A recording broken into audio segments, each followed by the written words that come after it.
Hi friends, welcome to మన రాయలసీమ రుచులు. Thank you so much అండి సపోర్ట్ చేస్తున్న వాళ్ళకందరికీ. కొత్తగా ఎవరైనా చూస్తుంటే లైక్ చేయండి, షేర్ చేయండి, సబ్స్క్రైబ్ చేయండి మన రాయలసీమ రుచులు ఛానల్ని. ఈరోజు మన రాయలసీమ రుచుల్లో చేయబోయే రెసిపీ క్యారెట్ బీన్స్ ఫ్రై, అనపగింజల పుల్లగూర. చాలా బాగుంటుందండి, టేస్టీగా ఉంటాయి. మీరు ట్రై చేసి ఎలా వచ్చిందో కామెంట్ చేయండి. ఇప్పుడు మనం ఎలా ప్రిపేర్ చేయాలో చూసేద్దాం. ఇక్కడ నేను 1/2 కిలో బీన్స్, 1/2 కిలో క్యారెట్ తీసుకున్నానండి. బీన్స్ని వాటర్లో బాగా వాష్ చేసుకోవాలండి.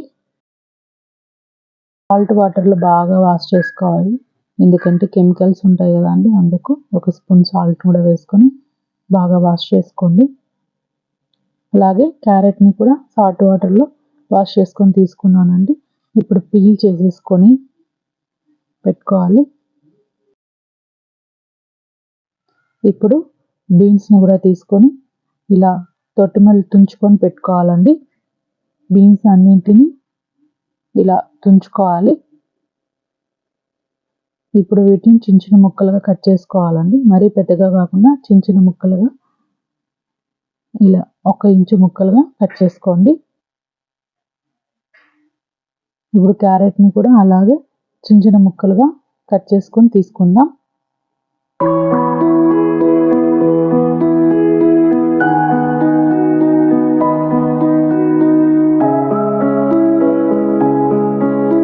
అలాగే పచ్చిమిర్చి 10 నుంచి 12 పచ్చిమిర్చి దాకా తీసుకున్నానండి. వీటిని పేస్ట్ చేసుకొని తీసుకోవాలి. నేను కారం తక్కువ పచ్చిమిర్చి తీసుకున్నానండి, అందుకే కొంచెం ఎక్కువ తీసుకున్నాను. ఇప్పుడు ఒక ప్యాన్ పెట్టుకొని ప్యాన్ హీట్ అయ్యాక 2 స్పూన్లు ఆయిల్ వేసుకోవాలి.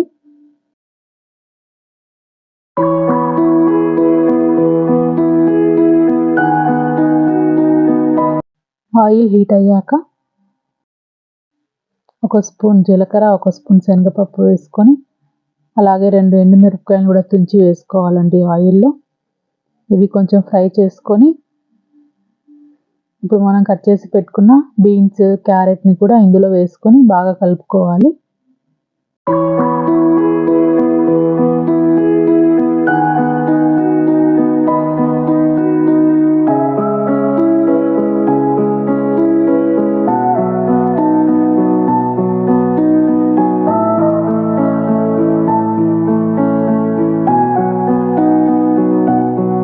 ఇప్పుడు మూతను పెట్టుకొని 10 నిమిషాలు మగ్గించుకోవాలండి.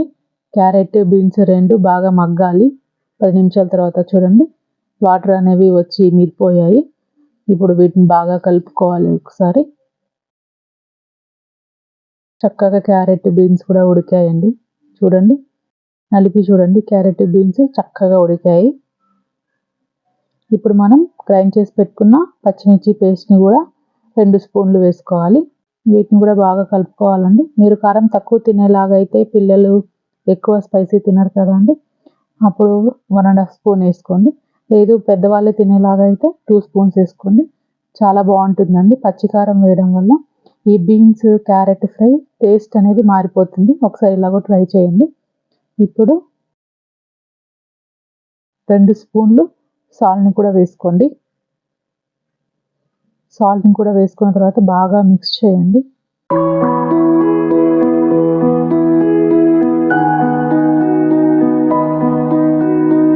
మళ్ళీ మూతను పెట్టుకొని 5 నిమిషాలు మగ్గించుకోవాలండి. మనం పచ్చికారం వేసాం కదా, అది పచ్చివాసన లేకుండా పోయేంత వరకు మగ్గించుకోవాలి. 5 నిమిషాల తర్వాత మూతను తీసి మళ్ళీ ఒకసారి ఫ్రై చేసుకోండి.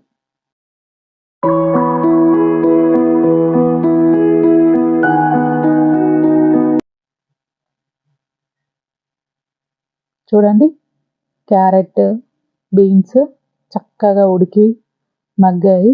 కాలుతుందని నేను ఇలా గరిటెకే ప్రెస్ చేస్తున్నానండి. చూడండి, బీన్స్ కూడా చక్కగా ఉడికింది. అంతేనండి, ఎంతో tasty carrot beans fry ready అయిపోయింది. ఇప్పుడు మనం అనపగింజల పుల్లగూర ఎలా ప్రిపేర్ చేసుకోవాలో చూసేద్దాం.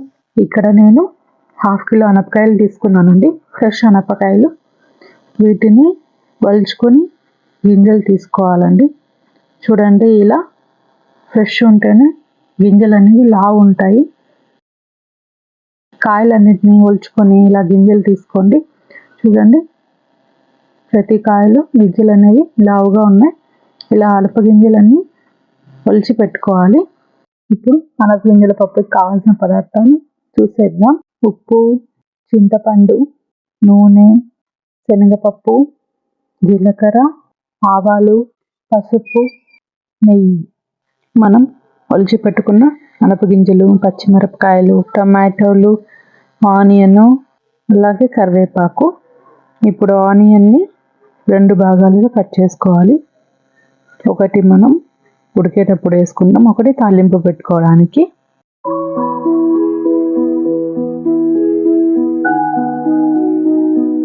టొమాటోను కూడా అలాగే 4 చిన్న టొమాటోలను కూడా ముక్కలుగా కట్ చేసి పెట్టుకోవాలి.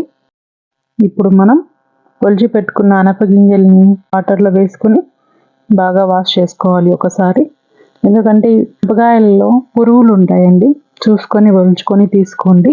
ఇప్పుడు ఒక చెరవని పెట్టుకొని అందులో మనం వాష్ చేసి పెట్టుకున్న అనపగింజల్ని అన్నింటినీ వేసుకోండి. అలాగే కట్ చేసి పెట్టుకున్న సగం ఆనియన్ ముక్కలు, కట్ చేసి పెట్టుకున్న టమాటో ముక్కలు, అలాగే 10 నుంచి 15 వరకు పచ్చిమిర్చిని తీసుకొని తుంచుకొని వేసుకోండి. పన్ను కూడా వేసుకొని పసుపు 1/2 స్పూన్.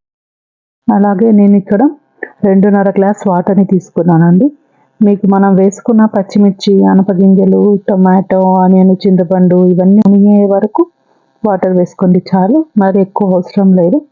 చూడండి, నాకు ఇవన్నీ బాగా మునిగాయి. అంతవరకు వాటర్ వేసుకున్నాను. 2.5 గ్లాస్ వాటర్ పడ్డాయి. ఇప్పుడు ఒక మూతని ఉడికించుకోండి. చూడండి, ఇలా ఉడకాలి, ఉడికించుకోవాలండి. అనపగింజలు అనేవి మెత్తగా అవ్వాలి, అంతవరకు బాగా ఉడికించుకోవాలి. ఇలా కలుపుకుంటూ ఉడికించుకోండి. మళ్ళీ మూత పెట్టుకొని సగం మూత మాత్రమే పెట్టుకొని ఉడికించుకోండి. చూడండి, అనపకాయలలో వాటర్ అనేవి ఇంగిరిపోయాయి. ఇప్పుడు స్టవ్ ఆఫ్ చేసి దించుకోండి. ఇప్పుడు ఇందులో 1 స్పూన్ ఉప్పుని వేసుకొని పప్పు గుత్తితో బాగా నింపుకోవాలండి. పచ్చిమిర్చి, టమాటో ఇవన్నీ బాగా నలిగేలాగా నింపుకోవాలి. ఇప్పుడు స్టవ్ ఆన్ చేసుకుని ప్యాన్ని పెట్టుకొని తాలింపు పెట్టుకుందాం. ఒక 2 స్పూన్లు ఆయిల్ని వేసుకొని ఆయిల్ బాగా హీట్ అయ్యాక ఒక 2 స్పూన్లు నెయ్యిని కూడా వేసుకోండి. 1/2 స్పూన్ ఆవాలు, ఒక రెమ్మ కరివేపాకు, 2 ఎండుమిరపకాయలు, 1/2 స్పూన్ జీలకర్ర, 1 స్పూన్ శనగపప్పు వేసుకొని ఫ్రై చేసుకొని ఆనియన్ కూడా వేసుకొని బాగా వేయించుకోండి. తెల్లగడ్డలను కూడా ఒక సగం గడ్డ తెల్లగడ్డలను కూడా ఒలుచుకొని వేసుకోండి. ఇప్పుడు మనం మెనుపు పెట్టుకున్న పప్పునంతా వేసుకొని తాలింపు బాగా కలుపుకోవాలి. అంతేనండి, ఎంతో టేస్టీ అనపగింజల పప్పు రెడీ అయిపోయింది. ఈ విధంగా ఒకసారి మీరు కూడా ట్రై చేసి చూడండి. చాలా అంటే చాలా బాగుంటుంది. రాయలసీమ స్టైల్లో అనపగింజల పప్పు. ఇది మా రాయలసీమలో అనపగింజల పుల్లగూర అని కూడా అంటాము. మీరు కూడా ట్రై చేయండి. ఈ 2 రెసిపీస్ ట్రై చేసి మీకు ఎలా వచ్చాయో కామెంట్ చేయండి. ఈ వీడియో కనుక మీకు నచ్చినట్లయితే లైక్ చేయండి, షేర్ చేయండి. కొత్తగా ఎవరైనా చూస్తుంటే మన రాయలసీమ రుచులు ఛానల్ని సబ్స్క్రైబ్ చేసుకోండి. Thanks for watching.